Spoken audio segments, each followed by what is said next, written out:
In this video, I'm talking with Jim Knipe, author of EMDR Toolbox, and in the video, Jim explains why he wrote the EMDR Toolbox and a little about the content of the book.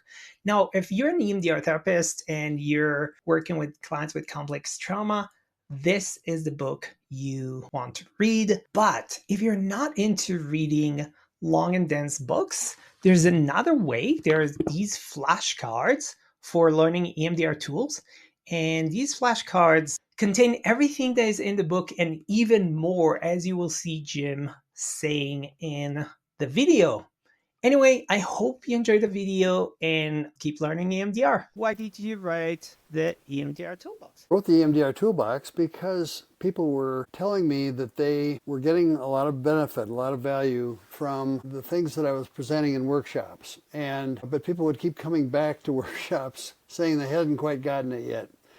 You know, something was complicated and they wanted to try it, but they didn't feel comfortable doing that yet. So I wrote the toolbox because I wanted to make it more explicit exactly what these methods were and how they were different from standard protocol. They extend standard protocol. So it came from suggestions of other people. Why haven't you written something about a book about this? After I'd given some workshops, and that was encouraging too. So I've been very happy about how the book has been received. Okay. Jim, what are people who read the EMDR Toolbox are going to get out of the EMDR Toolbox that they didn't get in basic EMDR training? Well, what I intended the Toolbox book to be was an extension, not a replacement for basic training, because the original EMDR procedures, as Francine described them in her books, are enormously useful with, I think, probably the majority of people that come in for psychotherapy. But I think what also was happening was that as time went on, many people reported after they had tried and used successfully Francine's original methods of EMDR, that they were now suddenly feeling like the basic methods were not working as well as they originally thought they were. What was going on with that, I think, was that they were running into defenses on the part of clients and, to some extent, dissociated personality parts. Separate ego states that were not fully aware of each other. And that was many people said to me, I was using EMDR a lot, but now I'm not using it much anymore because I ran into this issue. So it looked like there was a need for something like that. What I tried to do with the book was to use the basic information processing theory and system that Francine had started with and show how it could be extended to the more complex cases, people with complex PTSD, which is not the same exact thing as PTSD, and also people that had different parts, different self states that may or may not have been fully aware of each other, or even possibly were not even aware of each other at all. So that was the motivation for me to do it. I was using standard EMDR with people for maybe about a year or so when these more complex people started showing up in your office. Actually, what happened was all the other people who had simple PTSD from a clearly remembered trauma, they left. They said, thanks, have a nice life, So that was the real big motivation for me. And at that time I was doing some consultation with the local mental health center and some other people. So we had good discussions about how to proceed with that. So that's the origin story for the book and the ideas that I presented in the book. Yeah. Okay. You mentioned some defenses. Can you talk a little bit about defenses? What are these defenses that people show up with, and how do they interfere with EMDR work, or how do they make EMDR work more complicated? Okay. EMDR is very effective if a person has a clearly remembered and very painful and disturbing traumatic memory they're coming in with. It feels like a reliving. It doesn't even feel like a memory sometimes. People just say it feels like I'm back there again, even though it was 10 years ago. And those people, if you use standard protocol, EMDR tends to work really well. The research says something around 90 to 100% of people that come in with that picture do well. Defenses, basically, the broad definition of defenses are ways a person has of protecting the part of self that wants to look normal, be normal, feel normal, and the memories interfere with that. So when the memory starts to come up, they go to some other state of mind, like, oh, I don't want to think of that. Or in the case of the sad situation of incest, childhood incest, my daddy couldn't have done that. No, that's not possible. He never would. That would be an idealization defense if, in fact, the abuse did occur and the person is not wanting to think of it. Shame is a defense, which may sound strange to think of, but shame is a way to take upon the self responsibility for everything that happened and anything that happened, even if it's really bizarre and not true at all. Many children will do this if they're abused by someone that they value in their life very much. And Mostly their parents. yeah, it can be a parent, it could be an uncle, it can even be a teacher, it can be someone. They have a valued impression of that person, and then something awful happens that person perpetrates in some way, and it's just too hard to recognize that fully. So there's an elevation of that person in their mind, and they really will protect that glorified, idealized image. This doesn't just happen with children, incidentally. It happens actually quite often with people who are abused as an adult. Like someone is walking in a park and there's a sexual assault. Well, over half of such events, by some research, are not reported to the police, where instead the victim of that goes and says, oh, I shouldn't have been wearing that, or I shouldn't have been walking there, or, I should have. And so that's another example. I live in an ideal world where nothing bad ever happens. That's an idealization defense. And if it happens, it does happen, it's all my fault. There's a shame picture there too that comes in oftentimes with those situations. So these are defenses that people have. Denial is a defense, of course. It never happened, didn't happen. Avoidance defenses are, okay, it happened, but I'm not going to think of it. I'm not going to talk about it.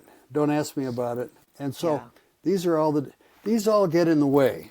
Everything I've just described gets in the way of EMDR standard procedures being effective, because they don't allow access to the horrible reliving experience of a PTSD situation, which is what we need to have access to, with also dual attention, awareness of present safety, plus accessing of traumatic experience.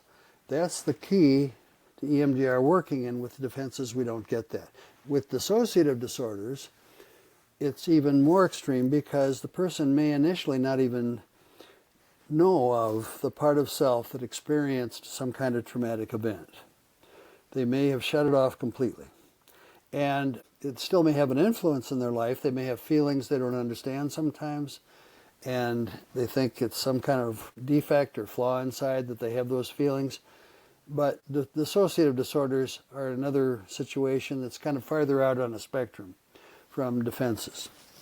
So what I tried to do in my book was talk a lot about how to deal with these situations, how to conceptualize them, first of all, how to present to a client the possibility of working with situations like this, so the client could have input to conceptualize the path of therapy for people like that going forward, and help them really have a cognitive understanding of what we would be doing in therapy, which would be a big help in helping that person do what they needed to do in order to proceed to a healing place with those disorders, with those problems. And it's not a quick process. If you have a single incident trauma and it's using standard EMDR with it, 3 to 5 sessions is not unusual. In some of these projects with HAP overseas, where there's been a big disaster, and 3 to 5 sessions is fairly typical. 5.1 was the number of sessions in Turkey after the big earthquake there 20 years ago. So it is something that goes quickly for situations like that. But for other situations, it's really a matter of going to this, and sometimes the first thing comes up is an avoidance defense. Okay, you deal with that, And then I hate to think of that because it makes me feel so ashamed of myself. You deal with that. And as part of that, I can't believe that that perpetrator did that to me. He was always so nice to me until that happened. I remember it, but I don't want to think that it really could have happened.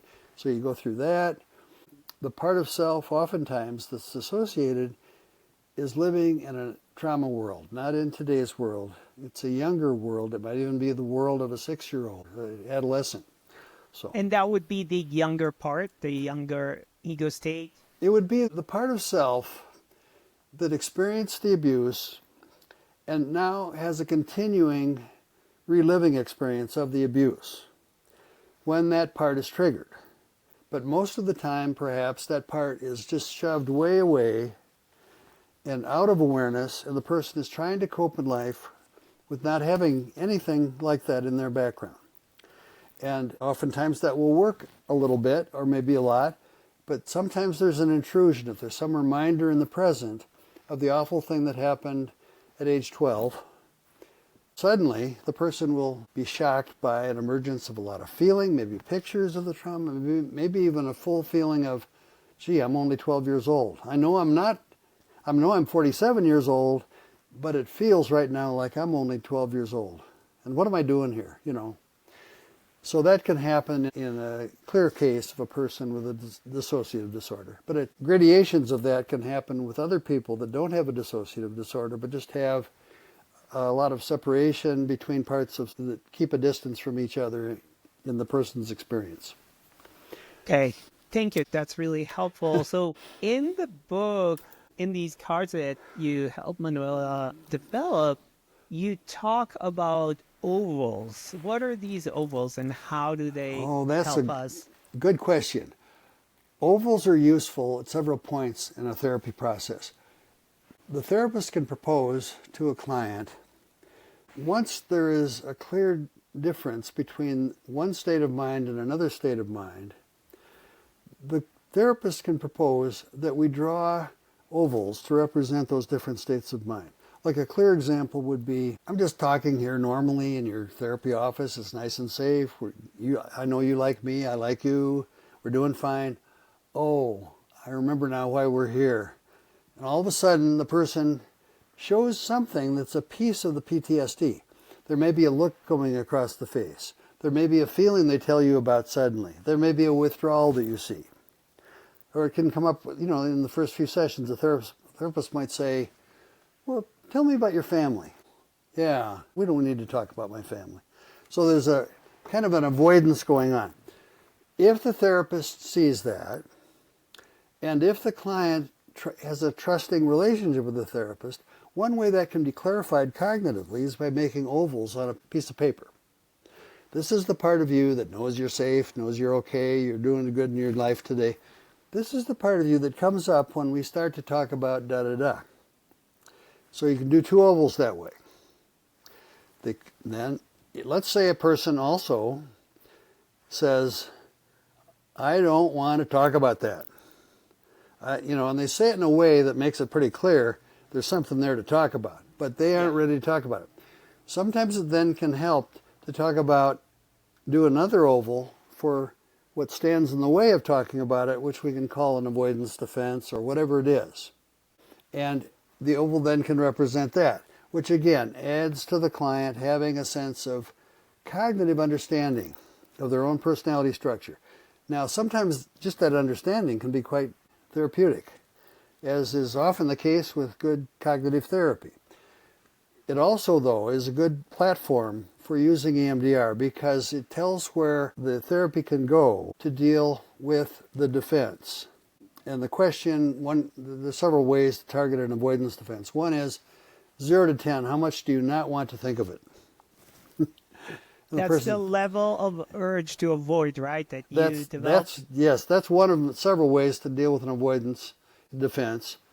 And the interesting thing is, the person says 10, my urge to avoid is a 10. Where is that urge to avoid in your body right now? Oh, right here. Can you just stay with how much you don't want to talk about this and follow my fingers? Mm-hmm. And you do a set, and what happens amazingly is the urge goes down, down, down. It doesn't go right away to 0. Sometimes it'll go down to like 4 or 3 or something like that. And the person will say, I can think of it now. So then you either go down to 0, or another option is to say, okay, we'll think of it now. And what number, in terms of disturbance, 0 to 10, how high is that? Oh, a 10. This is a 10. Okay, but now you're targeting it directly without the avoidance interfering. So that's all how that one works. So the ovals are useful in targeting that way. Now, here's the thing I will say one more thing. The feeling, the affect that's in the part of the oval that's the person in their life today is usually kind of okay. They aren't highly disturbed. They called for an appointment. They want to be in therapy. Okay. The affect, sometimes they'll tell you about positive things in their life and they'll have a positive feeling from that part of self, the present day self.